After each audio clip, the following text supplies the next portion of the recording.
Hello friends, स्वागत है आपका अपने YouTube channel VN education point 45 में। ध्यान दीजिएगा, आज हम लोग प्रैक्टिस सेट नंबर 6 देखेंगे। कितना प्रैक्टिस सेट नंबर 6 देखेंगे, जो कि वॉल्यूम 1 अभी चल रहा है। ध्यान दीजिएगा दोस्तों, इसके साथ साथ हम लोगों ने 1 से लेकर 5 तक प्रैक्टिस सेट इसका लगा रखा है। प्लेलिस्ट बना हुआ है दोस्तों, जाइए विजिट कीजिए, वहाँ पर आप प्रैक्टिस स्टार्ट कर दीजिए। प्रैक्टिस कहीं भी आप लोग बैठे हैं या ट्रैवल कर रहे हैं, कहीं भी हो, आप लोग प्रैक्टिस स्टार्ट कीजिए, क्योंकि इसमें पेन कॉपी लेने की ज़रूरत नहीं है। आप लोग को जी के जी इसका प्रैक्टिस करवाता हूँ मैं, तो आप लोग इसको प्रैक्टिस करते रहिएगा लगातार और कंटिन्यू प्रैक्टिस कीजिए, क्योंकि एग्जामिनेशन का टाइम काफ़ी करीब है दोस्तों। तो चलिए चलते सीधे प्रश्न की ओर। प्रश्न की जाने से पहले एक अनुरोध है कि जो भी चैनल को विजिट करके नए आए हैं, हमारे चैनल को सब्सक्राइब करें और बड़े दोस्तों भी शेयर अवश्य कर दें। और देखेंगे आज हम लोग प्रैक्टिस सेट नंबर 6 का पहला प्रश्न। तो देखेंगे दोस्तों, प्रैक्टिस सेट नंबर 6 का पहला प्रश्न है। और एक बार ये सेशन स्टार्ट होने से पहले अनुरोध है आपसे कि एक बार सेशन को लाइक कर दें और अपने दोस्तों में शेयर भी अवश्य कर दें। तो देखते हैं आज का पहला प्रश्न। तो पहला प्रश्न देखेंगे दोस्तों कि दिल्ली सल्तनत के किस शासक ने तुर्कान ए चहलगानी यानी कि चालीसा दल का दमन किया था। यहाँ देखिएगा, दमन किया था किसने, तो ऑप्शन नंबर बी यहाँ से आपका राइट हो जाएगा। बलबन यहाँ पर आपको राइट आंसर हो जाएगा। बलबन ने तुर्कान ए चहलगानी का यानी कि चालीसा दल का दमन किया था। इसके साथ साथ और कुछ फैक्ट याद रखेंगे। देखिएगा दोस्तों, यहाँ से मैं हर एक क्वेश्चन पर एनालिसिस करवाऊंगा, जो कि इससे आपको 2 से 3 क्वेश्चन आपका कवर हो जाएगा। ठीक है, तो ध्यान से सभी पॉइंट को सुनेंगे आप लोग। तो यहाँ देंगे, देखिएगा, इल्तुतमिश के द्वारा कुछ महत्वपूर्ण किया गया, इसके बारे में कुछ पहले कार्य जान लेते हैं। इल्तुतमिश ने कुतुब मीनार के निर्माण को पूर्ण करवाया। फिर जाकर के सबसे पहले शुद्ध अरबी सिक्के जारी किए, जो कि चांदी का टका एवं तांबा का जीतल हुआ था। ठीक है, फिर इक्ता प्रणाली की शुरुआत की इल्तुतमिश ने ही। 40 गुलाम सरदारों का संगठन बनाया, जो तुर्कान ए चहलगानी के नाम से जाना गया। इल्तुतमिश ने ही किया था। और इसका दमन किया था बलबन। सर्वप्रथम दिल्ली के अमीरों का दमन भी किया था इल्तुतमिश ने ही। फिर बलबन के बारे में देखिएगा, कुछ फैक्ट जानते हैं इन्होंने क्या क्या चीज़ किया था। तो बलबन देखिएगा, लौह एवं रक्त की जो नीति का पालन किया था, बलबन ने ही किया था। बलबन ने फारसी रीति रिवाज के आधार पर आधारित नवरोज उत्सव का आपको प्रारंभ करवाया था, उसने ही। राज दरबार में एक और पूछता है क्वेश्चन बलबन से रिलेटेड दोस्तों, कि इन्होंने सीधा एवं पैबोस प्रथा की जो शुरुआत करवाई थी, तो बलबन ने ही किया था। इसको भी ध्यान में रखेंगे। तो सारे फैक्ट को, सारे पॉइंट को नोट करते चलेंगे आप लोग, काफ़ी महत्वपूर्ण होगा। तो दोस्तों, इसका right answer option number B यहाँ से राइट हो जाएगा। नेक्स्ट क्वेश्चन हम लोग देखेंगे 2 नंबर। राक्षसी तंगड़ी यानी कि तालीकोटा का युद्ध जिसको कहा जाता है, उसके समय विजयनगर का शासक कौन था। ध्यान देंगे, जो तालीकोटा का युद्ध, इसी को ही बन्नी हट्टी का भी युद्ध कहा जाता है, या राक्षसी तंगड़ी का युद्ध है। तो इस समय विजयनगर का शासक कौन था पूछ रहा है, तो ऑप्शन नंबर ए यहाँ से राइट हो जाएगा। सदाशिव राय था। कौन था? सदाशिव राय। ठीक है, तालीकोटा का युद्ध अगर पूछता है दोस्तों, अगर बन्नीहट्टी का युद्ध जो होता है, ये राक्षसी तंगड़ी युद्ध, ये आपको कब हुआ था, तो 1565 ईस्वी में हुआ था। डेट भी याद रखेंगे, काफ़ी महत्वपूर्ण है। 1565 ईस्वी में आपको शिवाजी और जयसिंह के बीच हुआ था, इसको ध्यान में रखना है। ठीक है, ऑप्शन नंबर ए यहाँ से आपका राइट हो जाएगा। नेक्स्ट क्वेश्चन देखेंगे 3 नंबर की। किस सिख गुरु को खुसरो की सहायता करने के कारण जहांगीर के द्वारा उन पर राजद्रोह का आरोप लगाकर फांसी की सजा दी गई थी। ध्यान देंगे, आपको ऑप्शन नंबर 3 का आपको right answer option number C हो जाएगा दोस्तों। यहाँ से गुरु अर्जुन देव। क्या हो जाएगा? गुरु अर्जुन देव। यानी कि कौन सा सिख गुरु थे? गुरु अर्जुन देव थे। ये गुरु सिखों के कौन से गुरु थे? 5वें गुरु थे। ये भी ध्यान में रखेंगे, 5वें गुरु थे। इन्होंने आपको खुसरो की सहायता की है। देखिएगा, खुसरो की जो सहायता किए थे, ये उन्हीं के कारण जहांगीर के द्वारा उन पर राजद्रोह का आरोप लगा करके फांसी की सजा दी गई थी। अगला क्वेश्चन देखेंगे हम लोग 4 नंबर। मिथिला के कर्नाटक वंश की स्थापना किसने की थी? मिथिला के कर्नाट वंश, माफ कीजिएगा, मिथिला के कर्नाट वंश की स्थापना किसने की थी? ऑप्शन नंबर यहाँ से डी आपका राइट हो जाएगा। नान्यदेव। किसने किया था? नान्यदेव ने।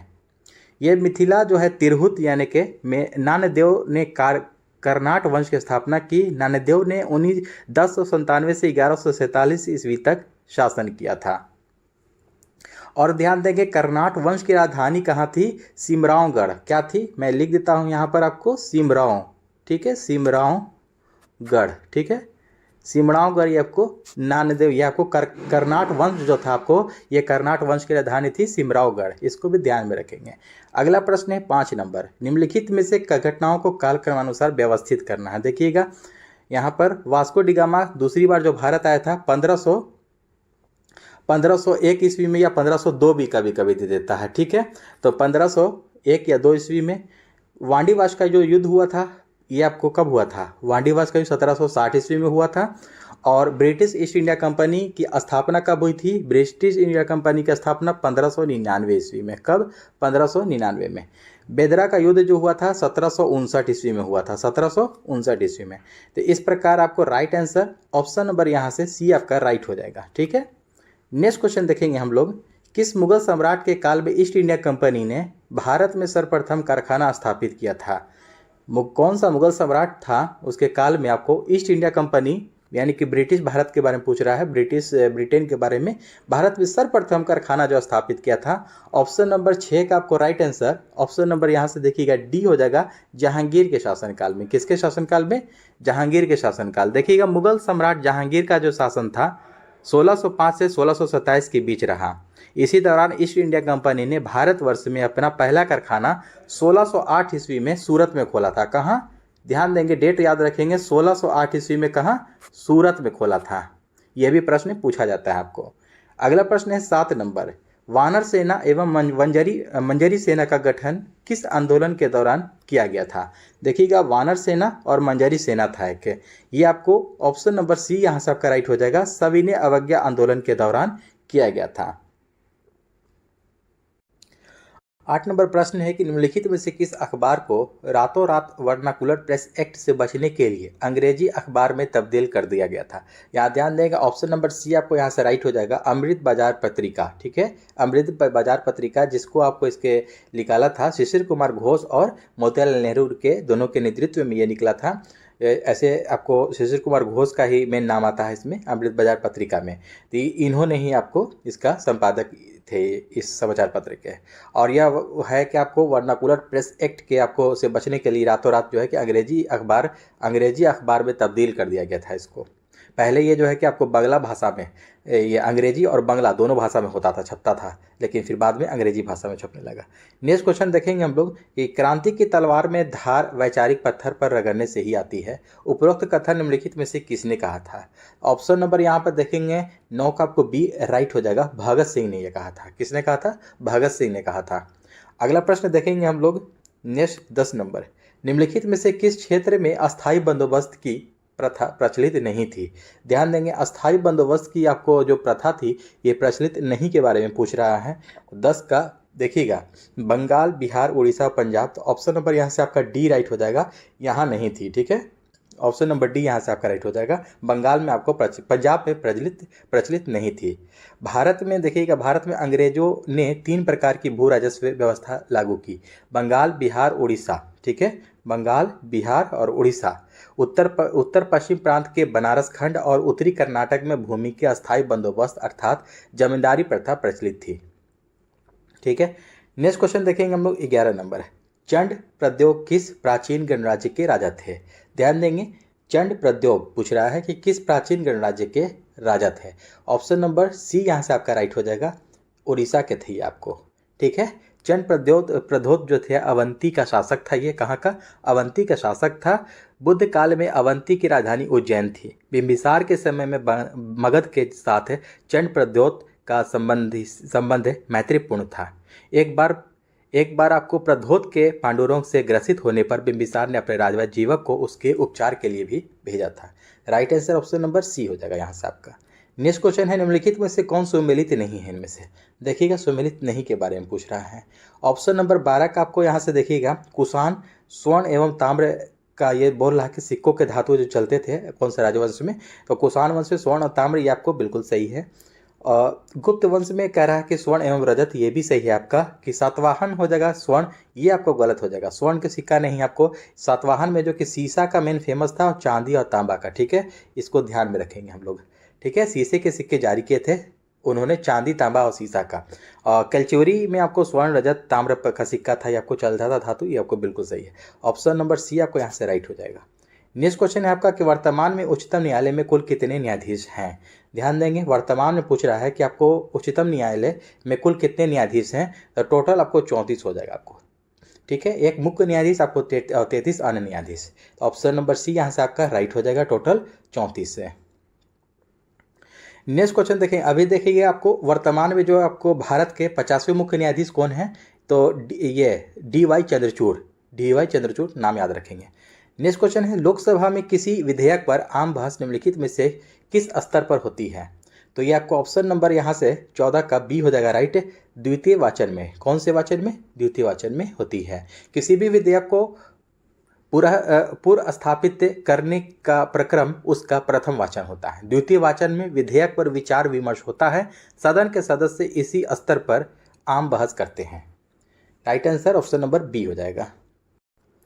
नेक्स्ट क्वेश्चन है आपका कि निम्नलिखित में से संविधान के किस अनुच्छेद के तहत राज्य वित्त आयोग का गठन किया जाता है। ध्यान देंगे यहाँ पर राज्य वित्त आयोग पूछ रहा है, यहाँ पर आपका right answer option number A हो जाएगा दोस्तों, अनुच्छेद 243 के आई। ठीक है, अनुच्छेद 243 के आई के अंतर्गत राज्य वित्त आयोग का गठन किया जाता है। वहीं आपको वित्त आयोग आपको केंद्र में पूछ देगा तो आपको अनुच्छेद 280 के अंतर्गत होता है गठन।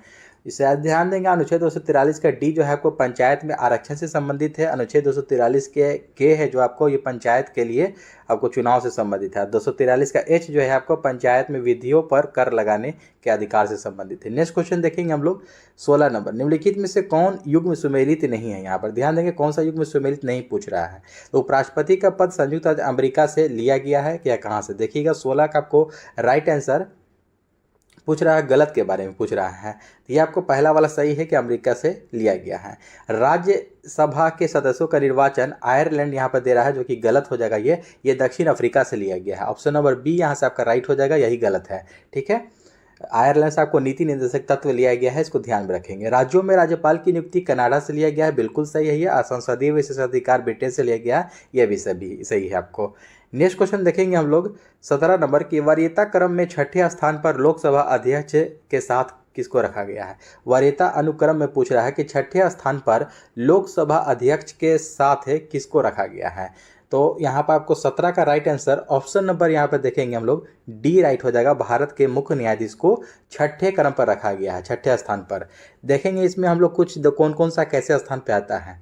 देखिएगा वरीयता अनुक्रम में क्रम जो पूछ रहा है कि लोकसभा अध्यक्ष के साथ किसको रखा गया है, इसमें पहले नंबर पे आता है राष्ट्रपति, मैं पढ़ देता हूँ, राष्ट्रपति। दूसरे नंबर पे उपराष्ट्रपति, उसके बाद फिर प्रधानमंत्री। चौथे पे है आपको राज्यों के राज्यपाल अपने अपने राज्य में। 5 नंबर पे है भूतपूर्व राष्ट्रपति। फिर 5 के क में आता है उप प्रधानमंत्री। 6 में आता है आपको छठे नंबर पे भारत के मुख्य न्यायाधीश, लोकसभा अध्यक्ष, ये दोनों आते हैं। तो ये देखिएगा यहाँ पर कह रहा है कि लोकसभा अध्यक्ष और भारत के मुख्य न्यायाधीश जो हैं ये छठे नंबर पे आते हैं, दोनों साथ साथ आते हैं। यही आपको प्रश्न पूछ रहा था कि वरीयता अनुक्रम में लोकसभा के साथ किसको रखा गया है, तो भारत के मुख्य न्यायाधीश को लोकसभा अध्यक्ष के साथ रखा गया है। 7वें नंबर पे आते हैं केंद्रीय मंत्रिमंडल के मंत्री, राज्यों के मुख्यमंत्री अपने अपने राज्य में, उपाध्यक्ष, नीति आयोग, भूतपूर्व प्रधानमंत्री, राज्यसभा और लोकसभा के में विपक्ष के नेता, ये सब फिर आते हैं 7वें नंबर पर। नेक्स्ट क्वेश्चन देखेंगे हम लोग 18 नंबर, संसद के उच्च सदन में निम्नलिखित राज्यों की सीटों के सही अवरोही क्रम को चुनें। देखिएगा अवरोही क्रम को यहाँ पर चुनना है, यानी कि आपको डिसेंडिंग ऑर्डर में चुनना है। तो यानी कि इसका आपको राइट आंसर डिसेंडिंग ऑर्डर। ठीक है, सबसे पहले आपको सबसे ज़्यादा वाला चुनना है, फिर उससे कम, फिर उससे कम, इस तरह से आपको। ऑप्शन नंबर ए यहाँ से आपको देखिएगा राइट हो जाएगा। उत्तर प्रदेश आपको क्या कह रहा है, संसद के उच्च सदन, उच्च सदन किसको कहा जाता है। यहाँ से देखिएगा एक प्रश्न और निकल के आएगा कि संसद के उच्च सदन किसको कहा जाता है, तो राज्यसभा को हम लोग कहते हैं। किसको, राज्यसभा को। राज्यसभा एक अस्थायी सदन है, स्टेबल, ठीक है, अस्थायी सदन है, इसको कभी भंग नहीं किया जा सकता है राज्यसभा को, लेकिन लोकसभा को भंग किया जा सकता है। ये देखिए, ये भी प्रश्न पूछता है। तो उच्च सदन में आपको आता है राज्यसभा, निम्न सदन में आता है लोकसभा।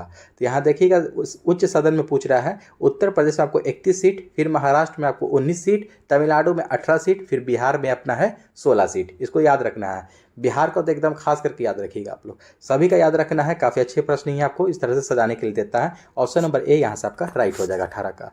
नेक्स्ट क्वेश्चन देखेंगे हम लोग, एक उच्च न्यायालय का न्यायाधीश अपना त्यागपत्र संबोधित करता है। तो देखिएगा उच्च न्यायालय का पूछ रहा है, हाई कोर्ट का न्यायाधीश जो है कि अपना त्यागपत्र किसको देता है, तो राष्ट्रपति को देता है। ऑप्शन नंबर ए यहाँ से आपका राइट हो जाएगा। ठीक है, ऑप्शन नंबर ए राइट हो जाएगा। किसी भी उच्च न्यायालय के न्यायाधीश की नियुक्ति राष्ट्रपति द्वारा की जाती है। हालांकि राष्ट्रपति सर्वोच्च न्यायालय के मुख्य न्यायाधीश एवं संबंधित राज्य के राज्यपाल से परामर्श लेकर ही इनकी नियुक्ति करते हैं। उच्च न्यायालय के न्यायाधीश अपना त्यागपत्र राष्ट्रपति को संबोधित करते हैं। 20 नंबर प्रश्न है, यहाँ पर देखेंगे हम लोग 20 नंबर देखेंगे, निम्नलिखित में से किसने संविधान के भाग 3 में उल्लेखित अनुच्छेद 32 को संविधान का आत्मा कहा है? Right answer option number B हो जाएगा प्रारूप समिति को। ध्यान देंगे, प्रारूप समिति को संविधान के अनुच्छेद 32 में मौलिक अधिकारों के संरक्षण हेतु उपचारों के अधिकार का वर्णन किया गया। इसे संविधान सभा के प्रारूप समिति के अध्यक्ष भीमराव अंबेडकर ने ही संविधान की आत्मा की संज्ञा दी थी। भीमराव अंबेडकर, किसने, ये एक प्रश्न आता है कि किसने कही थी? भीमराव अंबेडकर ने कही थी। प्रारूप समिति जो है इसी को अनुच्छेद 32 को संविधान की आत्मा कहा था, भीमराव अंबेडकर ने। नेक्स्ट क्वेश्चन है 21 नंबर। निम्नलिखित नदियों में किसके मुहाने पर पक्षी के पंजे की आकृति वाला डेल्टा बनता है? पक्षी के पंजे की आकृति वाला डेल्टा जो बनता है निम्नलिखित में से कौन सी नदियों के मुहाने पर? ऑप्शन नंबर यहाँ से आपका डी राइट हो जाएगा 21 का, मिसिसिपी। ठीक है, मिसिसिपी या मिसौरी भी इसको नदी कहा जाता है। मिसिसिपी नदी के मुहाने पर मिलता है ये आपको डेल्टा, पक्षी के पंजे के निशान वाला। यह मिनेसोटा यानी कि यूएसए में इटास्का झील से ये निकलता है। यह मैक्सिको की खाड़ी में बहती है, इसको ध्यान में रखेंगे हम लोग। नेक्स्ट क्वेश्चन देखेंगे हम लोग 22 नंबर। फिजी द्वीप अवस्थित है, ये कहाँ अवस्थित है? ऑप्शन नंबर यहाँ से बी आपको राइट हो जाएगा, प्रशांत महासागर में आपको फिजी द्वीप पे अवस्थित है। नेक्स्ट क्वेश्चन है आपका, प्रवाल द्वारा निर्मित ग्रेट बैरियर रीफ किस तट के समीप स्थित है? यहाँ ध्यान देंगे, आपको ग्रेट बैरियर रीफ पूछ रहा है कि कौन से तट के समीप स्थित है। ऑप्शन नंबर आपका यहाँ से डी राइट हो जाएगा, क्वींसलैंड। क्या हो जाएगा? Right answer option number D हो जाएगा, क्वींसलैंड के समीप स्थित है। अगला प्रश्न देखेंगे हम लोग 24 नंबर। निम्नलिखित अक्षांशों यानी कि उत्तरी तथा दक्षिणी में से किसे आप हॉर्स अक्षांश, ध्यान देंगे, हॉर्स अक्षांश से संबद्ध करेंगे। ध्यान देंगे, यहाँ पर हॉर्स अक्षांश के बारे में पूछ रहा है। तो ऑप्शन नंबर यहाँ से आपका ऑप्शन नंबर ए आपको राइट हो जाएगा 30 डिग्री को। ठीक है, 30 डिग्री उत्तर और दक्षिण अक्षांश हॉर्स अक्षांश से संबंधित है। शांत हवा और कम वर्षा इन अक्षांशों की विशेषता है ये, इसको भी ध्यान में रखेंगे आप लोग। नेक्स्ट क्वेश्चन आपको एल नीनो क्या बनता है? देखिएगा, एल नीनो जो बनता है आपको कौन से महासागर में बनता है? 25 का right answer option number A हो जाएगा, ये प्रशांत महासागर में बनता है। एल नीनो आपको प्रशांत महासागर बनता है जब पूर्वी प्रशांत क्षेत्र में भूमध्य रेखा के साथ गर्म पानी का निर्माण होता है। एल नीनो जो है कि स्पेनिश भाषा का ये शब्द है जिसका अर्थ होता है छोटा बालक। एल नीनो का आपको शाब्दिक अर्थ पूछ देगा दोस्तों, जिसका अर्थ होता है छोटा बालक। यह एक गर्म जलधारा है। नेक्स्ट क्वेश्चन देखेंगे, सतकोसिया बाघ रिजर्व किस राज्य में स्थित है? सतकोसिया बाघ रिजर्व, ये आपको ऑप्शन नंबर यहाँ से देखेंगे 26 का राइट आंसर ए हो जाएगा, ओडिशा में आपको पड़ता है। ये कहाँ? ओडिशा में ये स्थित है सतकोसिया बाघ रिजर्व। नेक्स्ट क्वेश्चन 27 नंबर देखेंगे। निम्नलिखित में से किस महाद्वीप में सबसे अधिक देश हैं? देखिएगा, कौन से महाद्वीप में आपको सबसे ज़्यादा देश आपको होता है? यूरोप, एशिया, अफ्रीका या उत्तरी अमेरिका? तो राइट आंसर ऑप्शन नंबर 27 का सी हो जाएगा, अफ्रीका में। टोटल कितना? 54 देश। यहाँ ध्यान देंगे, 54 देश जो है कि आपको अफ्रीका में पड़ता है। नेक्स्ट क्वेश्चन देखेंगे हम लोग, निम्नलिखित में से किस क्षेत्र में प्रवाल भित्ति नहीं पाई जाती है? प्रवाल भित्ति जो है नहीं पाई जाती है कौन से क्षेत्र में? ऑप्शन नंबर डी का यहाँ से ए हो जाएगा आपको, कैम्बे की खाड़ी।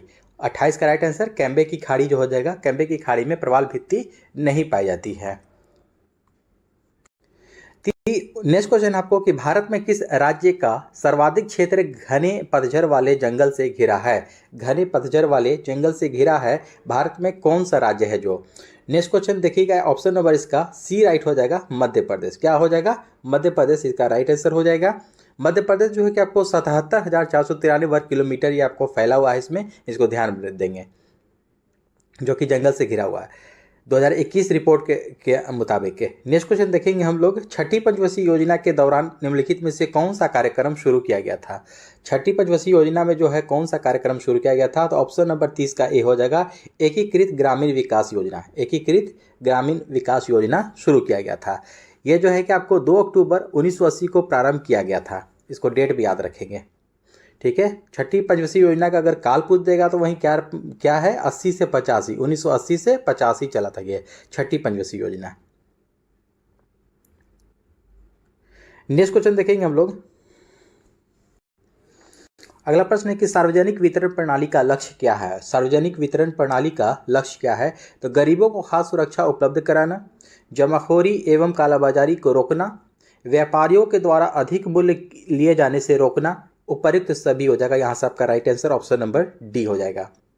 नेक्स्ट क्वेश्चन देखेंगे, भारत में नगरीय क्षेत्रों में बीपीएल परिवारों की पहचान के लिए निम्नलिखित में से कौन सी समिति गठित की गई थी? कौन सी समिति? तो 32 का right answer option number D यहाँ से आपको राइट हो जाएगा, आपको हाशिम समिति। ध्यान देंगे, बीपीएल परिवारों की पहचान के लिए निम्नलिखित में से कौन सी समिति की गठित की गई थी? तो हाशिम समिति यहाँ से आपको राइट आंसर हो जाएगा। अगला प्रश्न है,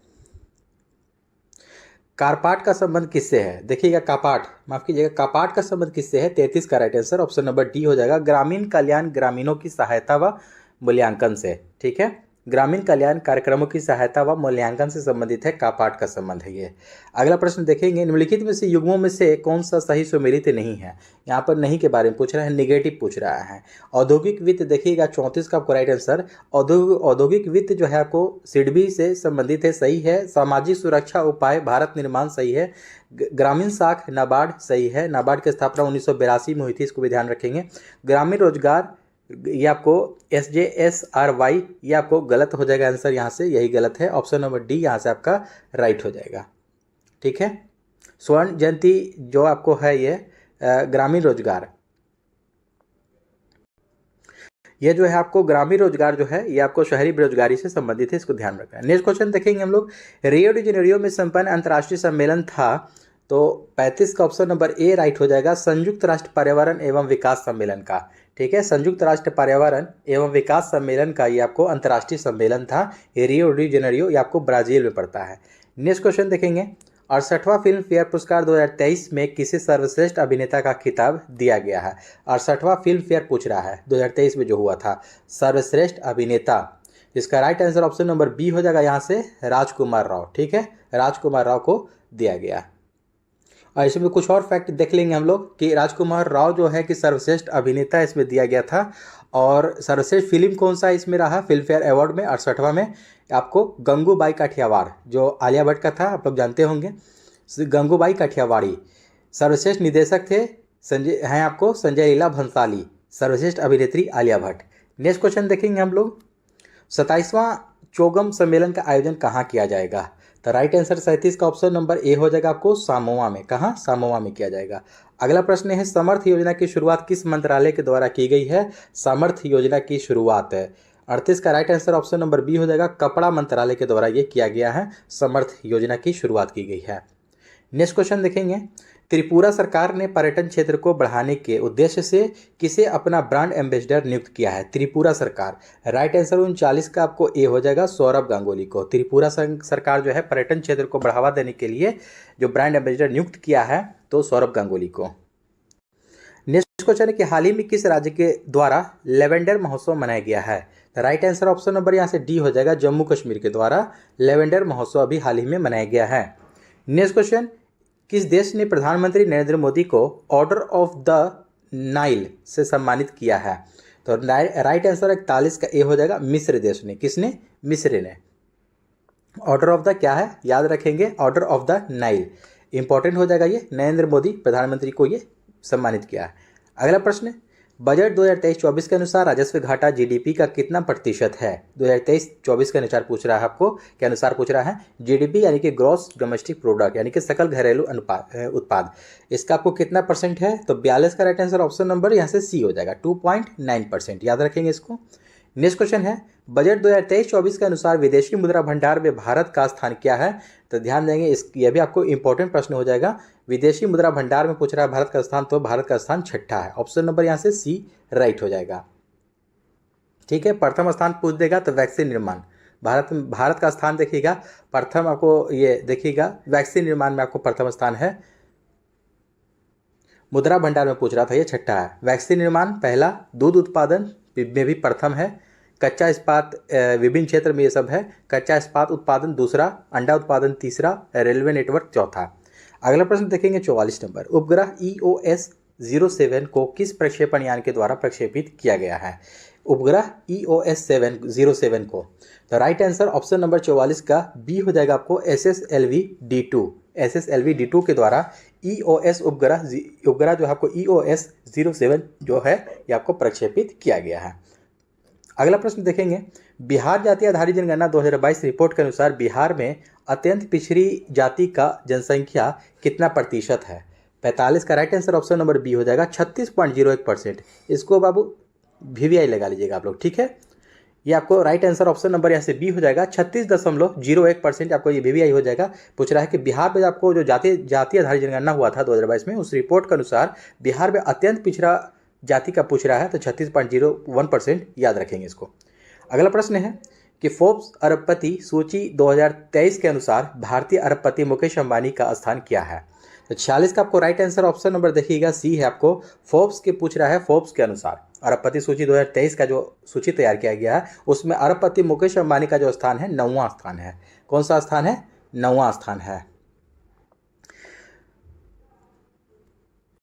तो फोर्ब्स के अनुसार देखेंगे पहला नाम भी हम लोग जान लेंगे किसका है, तो बर्नार्ड आर्नो एंड फैमिली का नाम है पहला स्थान पे। दूसरे नंबर पे है एलन मस्क। 9वें नंबर पे आते हैं मुकेश अंबानी। नेक्स्ट क्वेश्चन है आपको, कोकण सैन्य अभ्यास 2023 का आयोजन कहाँ किया गया है। 47 का right answer option number B हो जाएगा दोस्तों, अरब सागर में। कोकण सैन्य अभ्यास 2023 का आयोजन अरब सागर में किया गया। नेक्स्ट क्वेश्चन है, भारत की एकमात्र अंतर्वाही नदी निम्नलिखित में से कौन सी है। 48 का right answer option number B हो जाएगा दोस्तों, लूनी, ठीक है। द रिवर ऑफ इफेमेरल जो कि कहा जाता है यह भारत की एकमात्र अंतर्वाही नदी है। ये आपको ये गुजरात में है, ये नदी पाई जाती है। नेक्स्ट क्वेश्चन देखेंगे हम लोग 49 नंबर कि अमृत क्रांति का संबंध निम्नलिखित में से किससे है। तो राइट आंसर 49 का ऑप्शन नंबर डी हो जाएगा, नदी जोड़ो परियोजना से है, ठीक है। नदी जोड़ो परियोजना से है अमृत क्रांति का संबंध।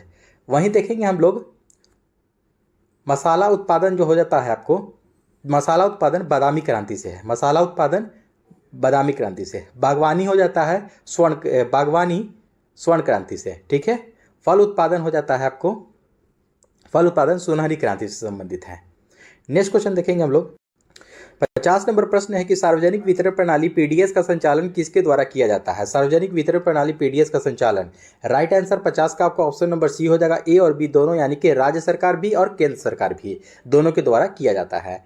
नेक्स्ट क्वेश्चन है, चुंबक और चुंबकीय पदार्थ के बीच चुंबकीय बल के कारण बल का कौन सा प्रभाव होता है। ऑप्शन नंबर ए यहाँ से आपको राइट हो जाएगा, स्थान का परिवर्तन। क्या हो जाएगा राइट आंसर?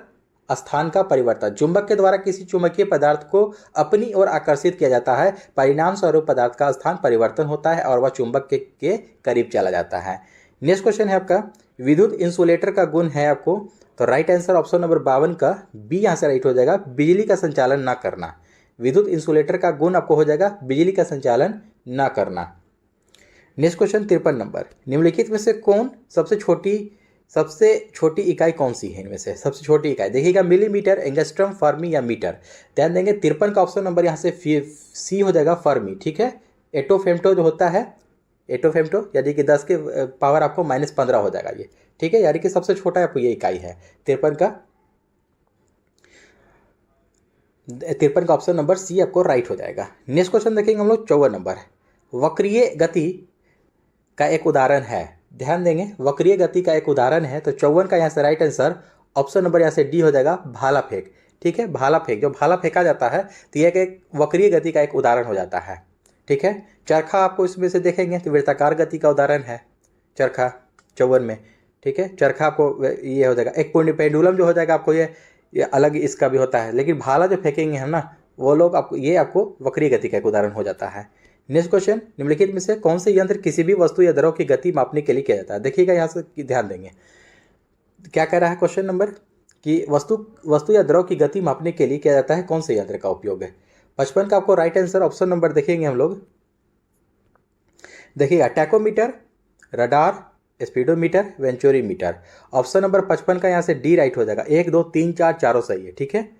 नेक्स्ट क्वेश्चन देखेंगे हम लोग, न्यूनतम संभव फ़ारेनहाइट तापमान कितना है। देखिएगा न्यूनतम संभव फ़ारेनहाइट तापमान पूछ रहा है। 56 का आपको राइट आंसर ऑप्शन नंबर यहाँ से डी हो जाएगा, -459.4 डिग्री फ़ारेनहाइट आपको न्यूनतम संभव फ़ारेनहाइट तापमान है। आपको सेल्सियस पे चले जाएंगे तो -273.15 डिग्री सेल्सियस एग्जैक्ट होता है, यानी कि -273 डिग्री सेल्सियस आपको होता है, जिसको परम शून्य ताप भी कहा जाता है।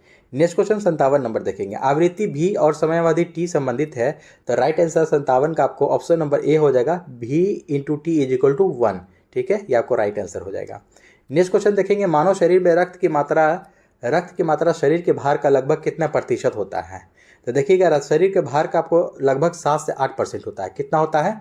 7 से 8% है। नेक्स्ट क्वेश्चन है आपका कि ऊंचे पहाड़ों पर नाक से खून क्यों निकलने लगता है। ध्यान दें कि ऊंचे पहाड़ पर जब हम लोग चढ़ते हैं तो नाक से खून क्यों निकलने लगता है। 59 का right answer option number A हो जाएगा। शरीर के अंदर का दाब वायुमंडलीय दाब से अधिक हो जाता है। जो हमारे शरीर के अंदर का जो प्रेशर है ना, वायुमंडलीय प्रेशर से ज़्यादा हो जाता है, इसी कारण हमारे नाक से खून निकलने लगता है। नेक्स्ट क्वेश्चन देखेंगे हम लोग। नोड्यूलेटेड जड़ें होती हैं। ध्यान देंगे, नोड्यूलेटेड जड़ें जो होती हैं आपको ये मटर, ऑप्शन नंबर ए यहाँ से आपका राइट हो जाएगा, मटर की होती हैं। मटर में पाई जाती है ये जड़ें, नोड्यूलेटेड जड़ें, क्योंकि वे राइजोबियम नामक नाइट्रोजन फिक्सिंग जीवाणु के साथ मिलकर पाई जाती है। नेक्स्ट क्वेश्चन है आपको, तिलचट्टे के पास होता है, क्या होता है? ऑप्शन नंबर बी यहाँ से राइट हो जाएगा, 3 जोड़ी पैर और 2 जोड़ी पंख। ध्यान देंगे, देखिए इस प्रकार का भी प्रश्न पूछा जाता है। 3 जोड़ी पैर और 2 जोड़ी पंख होते हैं तिलचट्टे के पास। नेक्स्ट क्वेश्चन है आपको कि एक क्रिकेट खिलाड़ी मैदान में गेंद का तेजी से पीछा कर रहा है। निम्नलिखित में से हड्डियों का वह कौन सा समूह है इस गति में प्रत्यक्ष रूप से योगदान दे रहा है? तो ध्यान देंगे 62 का आपको राइट आंसर, 62 का राइट आंसर ऑप्शन नंबर यहाँ से बी आपको राइट हो जाएगा, टिबिया, टार्सल, फीमर और मेटाटार्सल्स। ठीक है, टिबिया जो टांग होता है, घुटना के नीचे से का जो हड्डी होता है तलवे के बीच का, उसको टिबिया नामक हड्डी कहा जाता है। टिबिया, टार्सल, फीमर, जांग का भी हड्डी, सभी आपको साथ देता है उसमें। मेटाटार्सल, तो इसको सभी योगदान देते हैं। ऑप्शन नंबर बी यहाँ से आपका राइट हो जाएगा। नेक्स्ट क्वेश्चन देखेंगे हम लोग, कोशिका का नियंत्रण केंद्र है, तो right answer option number A हो जाएगा दोस्तों, केंद्रक। कोशिका का नियंत्रण केंद्र कौन सा है? 63 का ऑप्शन नंबर ए हो जाएगा, केंद्रक के। कोशिका का सबसे महत्वपूर्ण कोशिकांग है जिसकी खोज इसको 1831 ईस्वी में ये आपको रॉबर्ट ब्राउन ने किया था। किसने किया था? ये स्कॉटिश वैज्ञानिक थे, आपको रॉबर्ट ब्राउन ने किया था। इसको भी याद रखेंगे, कोशिका खोज। नेक्स्ट क्वेश्चन देखेंगे हम लोग, निम्नलिखित में से कौन सा कोशिका से यानी कि सेल नहीं है? इनमें से कोशिका यानी कि नहीं है, यानी कि सेल नहीं है। तो देखिएगा आरबीसी, जीवाणु, शुक्राणु, विषाणु। तो ऑप्शन नंबर डी आपका राइट हो जाएगा। यहाँ से विषाणु जो है कि आपको यह कोशिका यानी कि सेल नहीं है। अगला प्रश्न है यहाँ से, एडवर्ड जेनर ने विकास किया था, तो किसका विकास किया? एडवर्ड जेनर ने किसका विकास किया? तो 65 का आपको right answer option number A हो जाएगा दोस्तों, चेचक के टीका का। चेचक हेतु टीकाकरण का आविष्कार किया था एडवर्ड जेनर ने। पोलियो का तो जॉन साल्क ने किया था, इसको ध्यान रखेंगे हम लोग। नेक्स्ट क्वेश्चन है कि हार्मोन शब्द सबसे पहले किसके द्वारा प्रयोग किया गया था? हार्मोन शब्द, तो ऑप्शन नंबर बी यहाँ से राइट हो जाएगा, बॉयलर और स्टार्लिंग के द्वारा ये प्रयोग किया गया था, हार्मोन नामक शब्द। नेक्स्ट क्वेश्चन है, किसी जीव की आनुवंशिक संरचना क्या कहलाती है? तो ये आपका ऑप्शन नंबर ए हो जाएगा, जीनोटाइप। क्या कहलाती है? जीनोटाइप कहलाती है। नेक्स्ट क्वेश्चन देखेंगे, रक्त के माध्यम से ऑक्सीजन मुख्य रूप से पहुंचाया जाता है, तो रक्त के माध्यम से ऑक्सीजन जो मुख्य रूप से पहुंचाया जाता है, ऑप्शन नंबर ए आपको राइट हो जाएगा, एरिथ्रोसाइट के द्वारा। एरिथ्रोसाइट याद रखेंगे, ध्यान देंगे यहाँ पर आरबीसी। ठीक है, आरबीसी को ही हम लोग एरिथ्रोसाइट कहते हैं, यानी कि आरबीसी यानी कि एरिथ्रोसाइट के द्वारा रक्त के माध्यम से ऑक्सीजन मुख्य रूप से आपको पहुंचाया जाता है। ल्यूकोसाइट डब्ल्यूबीसी को बोला जाता है। थ्रोम्बोसाइट आपको ब्लड प्लेटलेट्स को बोला जाता है। ल्यूकोसाइट जो है आपको ये क्या करता है, इसका काम है, तो ल्यूकोसाइट जो है कि आपको डब्ल्यूबीसी आपको ल्यूकोसाइट प्रतिरक्षा प्रतिक्रिया में शामिल होता है, जबकि थ्रोम्बोसाइट जो होता है, थ्रोम्बोसाइट है ये आपको रक्त के थक्के जमने में मदद करता है। नेक्स्ट क्वेश्चन देखेंगे हम लोग, यदि तांबे को हवा में खुला रखा जाता है तो यह धीरे धीरे अपनी चमकदार भूरी सतह को खो देता है और एक हरे रंग की कोटिंग प्राप्त कर लेता है, जिसका कारण क्या है? उसके पर आपको CuCO3 ऑप्शन नंबर देखिएगा यहाँ पर 69 का बी, जब तांबा के हवा के संपर्क में आती है तो उसमें उपस्थित कार्बन डाइऑक्साइड और जलवाष्प आदि से प्रतिक्रिया करके कॉपर कार्बोनेट का निर्माण करती है। किस चीज़ का? कॉपर कार्बोनेट का, यानी कि CuCO3 का निर्माण कर लेती है। फलता वो आपको जो कि तांबा जो है आपको हरे रंग का दिखने लगता है। नेक्स्ट क्वेश्चन देखेंगे हम लोग, माध्यम में ध्वनि का वेग सही क्रम में है, जो बढ़ते क्रम में पूछ रहा है, तो ऑप्शन नंबर सी आपको राइट हो जाएगा, CO2, जलवाष्प, आयरन और aluminium. Right answer option number C हो जाएगा। हवा में जो कि देखिएगा ध्वनि का वेग पूछ रहा है, तो CO2 कार्बन डाइऑक्साइड वेग कितना होता है हवा में, देखिएगा ध्यान देंगे।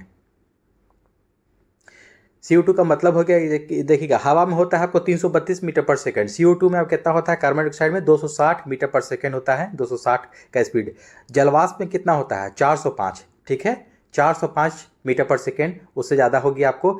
देखिए मैं लिख देता हूँ इसका। ठीक है, हवा में आपको 200, देखिएगा CO2 में 260 हो जाता है, जलवाष्प में आपको 460 हो गया, फिर उसके बाद आपको आयरन पूछ रहा है। लोहा में आपको स्पीड कितना हो जाता है 51-30, याद रखेंगे 51-30 होता है। एल्युमिनियम में हो जाता है 64-20।